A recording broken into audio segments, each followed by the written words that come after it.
C'est maintenant le moment de notre deuxième segment, C'est bon dans la gueule. Et j'inviterai pour ce deuxième segment notre cher Marc-Alexandre Bonenfant à se rendre.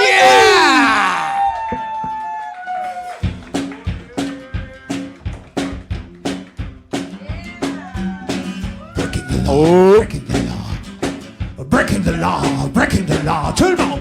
Breaking the law, breaking the law! Breaking the law, breaking the law! Merci pour cet accueil. Mauvaise chaise. Ouais. Ouais. T'étais trop loin. Hey! T'es-tu content? Je suis très content d'être parmi vous ce soir, merci. Ouais, puis en plus, c'est une belle chanson. Ouais. Breaking the law de l'industrie alimentaire, je dirais. Breaking. C'est pour ça que tu l'avais choisi, hein, c'est ça? Exactement. Moi, en fait, je prends de plein front l'industrie alimentaire, l'anarchie sur toutes ses formes, mais dans la bouche. Dans la bouche. Oui. Dans la bouche. Donc, juste pour te présenter rapidement à la maison, je t'ai introduit comme Marc-Alexandre Bonenfant, c'est ton prénom. Oui. Et ton nom de famille. Mais tu es. Fine analyse. Ou tes deux prénoms et ton nom de famille. Mais ceci dit, tu es apiculteur et surtout créateur des produits B-Rock. Exactement. J'ai commencé ça en mettant des petites ruches sur des fermettes bio. De personnes qui voulaient faire l'alternative agricole.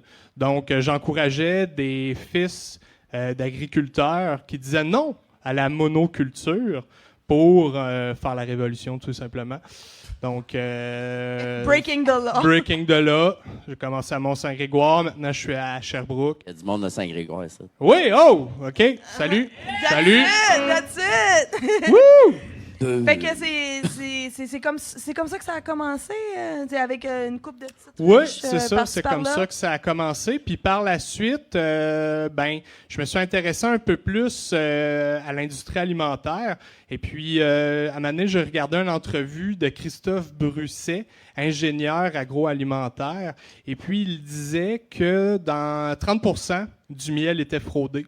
Donc, vous allez à l'épicerie, 30% du miel est fraudé. 2% des fruits et légumes ont trop de pesticides. 10% ont des pesticides illégaux. Et puis 60-80 ont des pesticides en respectant les normes. Et lui, il dit très bien que tout ça, au regard des gouvernements, ils le savent. Ils le savent. Ils participent pas, mais ils sont au courant. Ils ferment les yeux. Exactement. Donc, je suis là pour changer ça. C'est là qu'on voit que le lobbying n'existe pas. Non, pas tout, hein? Du tout. Du tout. Zéro. Du tout. À peine. Nada. C'est un mythe. C'est un mythe. Fuck off! Puis, dis-moi, toi, là, on parle d'apiculture. T'as-tu toujours fait ça? Être apiculteur dans la vie? Non. Qu'est-ce que tu faisais avant? Avant, j'ai fait plein d'affaires. Et puis, ça me prenait toujours comme quelque chose pour ma créativité, pour l'esprit entrepreneurial, tout ça. Et puis, juste comme, par exemple, récemment, Steve Michaud, le mécano de B-Rock, est venu changer mon alternateur. J'étais là avec lui pour l'épauler. Et puis, j'ai aimé cette expérience-là. Donc, quand tu entreprends quelque chose de nouveau, c'est toujours rempli de défis et puis c'est bon pour C'est stimulant. la santé mentale. Effectivement. Puis tu nous dis ça à la veille du mois de la noirceur, là, novembre, là, tu sais. Exactement. Il faut se stimuler. Commencer des projets, comme par Commençons exemple des cette projets. cuillère en bois sculptée.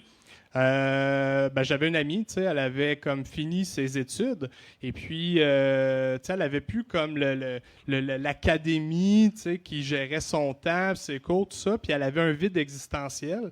Donc, elle a décidé de gosser des morceaux de bois et puis moi, j'ai inventé un vernis à bois avec de l'huile de lin et de la cire d'abeille. Donc, c'était ça le lien. Je me demandais où est-ce que tu t'enlignais. Tu peux toucher mon manche de cuillère en bois et apprécier le... C'est d'une douceur. Exactement. Mais, tu peux-tu nous parler un petit peu plus en détail, parce que je sais que ça te tient vraiment à cœur. Tu as quand même choisi l'apiculture, ça doit être parce que tu aimes ça.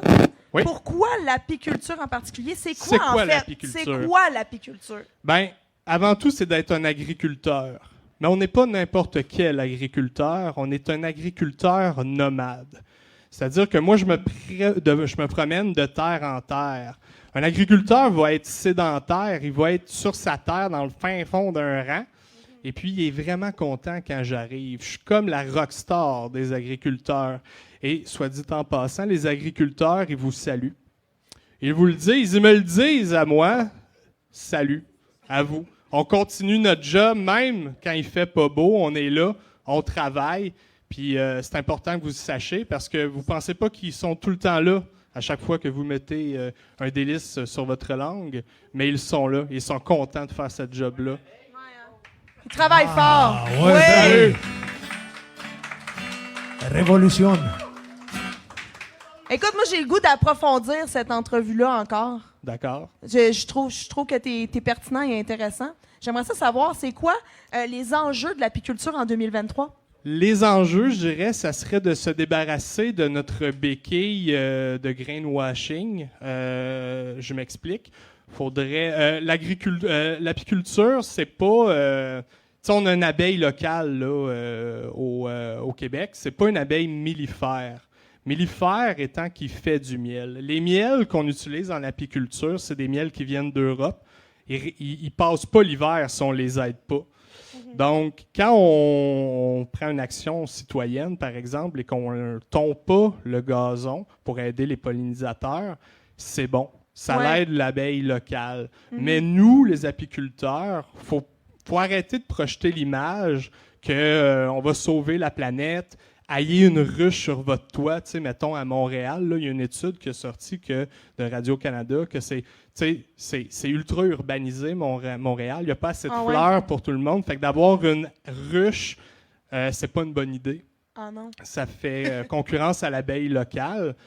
Mais tu sais, on n'est pas méchant non plus. On n'est pas, on n'est pas juste, on est neutre, on va dire. Il faudrait plutôt mettre l'accent sur les biens nutritifs du miel, comme je le fais. Donc, tout ce qui est, c'est un très bon sucre. Une cuillère à soupe de miel équivaut à 4 cubes de sucre. Wow! Donc, c'est plus cher le miel, mais tu as moins besoin d'en mettre dans tes recettes. Fait qu'allez voir sur Ricardo Cuisine. Il y a une table, OK, où ce qu'on peut, par exemple, savoir pour telle recette comment remplacer le sucre par le miel, qui est un sucre beaucoup meilleur pour la santé. Et même les diabétiques peuvent le consommer modérément, mais ça ne fait pas des pics glycémiques glycémiques comme le sucre raffiné dégueulasse de Monsanto. Oui, on voit que tu as une réflexion faite par rapport à ça. Tout à fait. Merci. Ce soir, parce que là, tu es mon invité gastronomique. Oui. Hein? Ce soir, tu nous présentes quel produit? En fait, c'est un produit Be Hot. Be Hot? Oui, c'est une sauce piquante faite à base de miel qui a été conçue par mon ami Michael François. Et puis, il y a un tiers de miel par bouteille. C'est une sauce piquante. On a 3 intensités. Et puis, c'est ça, la marinière va vous montrer ça. Ben oui, justement. Justement, on pourrait l'inviter à joindre à nous. Tout à fait. Parce que tu la connais bien. Oui, je la connais. Elle distribue ses produits. C'est la première personne qui me fait confiance dans mon projet. Fait que, accueillez-la chaleureusement. Ben, tu as le droit de faire ça. Let's go! Woo! Marie-Ève Dupont!